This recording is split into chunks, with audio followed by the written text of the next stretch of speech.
Texas A&M, they came out and they took their belt off and spanked us all night with it. I think Bucky has done a phenomenal job very quickly with that team. You know, they lost 2 tough games early in the season, but they weren't healthy. That's a really good basketball team. It's a credit to Texas A&M as a university in terms of you know, their foundation and what they've done, basketball and football and the NIL space and the support they have. They're building something really, really good there, and they hired a great coach. I really respect Bucky. He's going to be winning at Texas A&M for a long time with the type of foundation they have and the style they play. And in reality, you know, we didn't do our job tonight. We didn't guard. Our ball pressure was terrible. They got anywhere they wanted to go. We didn't contest shots. One of their quote-unquote hot players that we don't want to allow to shoot ever uncontested, I think had 7 or 8 threes on us, and I think 6 of them were uncontested, wide open. You know, offensively we didn't do our job. We couldn't get by the initial defender, and when you can't break down a defense, you create no advantages. They kept us in front all night long, and the dominoes don't happen when you just dribble around the perimeter and launch threes. We want to shoot the ball, but we don't want to shoot the shots we shot tonight. And then we got downhill and couldn't finish at the rim. So it was alarming in all areas.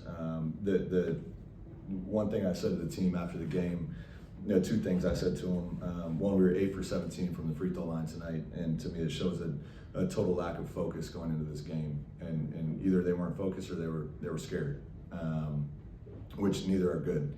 And the second part is this is the first real adversity we've hit since we've been together over the summer.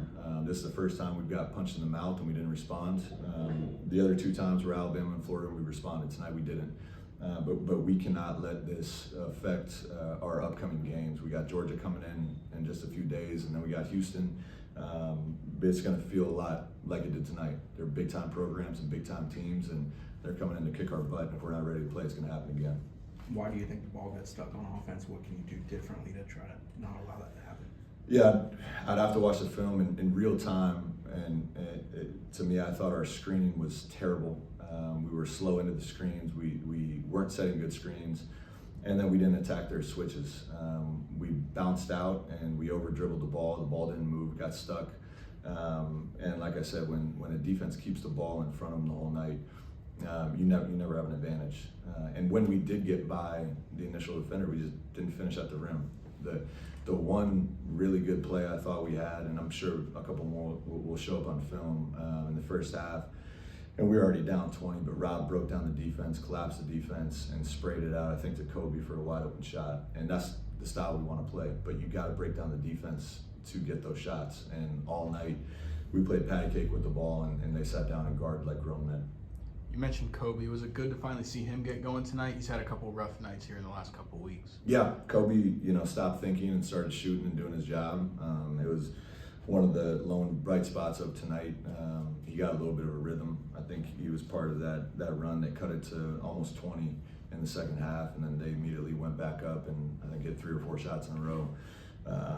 But he did a good job tonight. You know, he did his job. He caught it, he shot it, kept it simple. Kobe's a good player, and he's going to help us win a lot of games this year. The boards, I think the difference was 20 boards on the evening. Is it a point of focus constantly for you guys, for your guards to be rebounders, having to understand that you're not magically going to get taller and bigger on the inside as a team?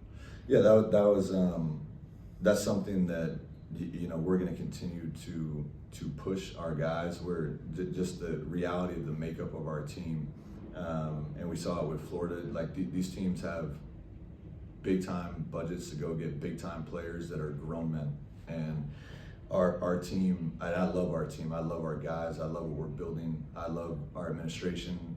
I know we're going to build something special and sustainable here.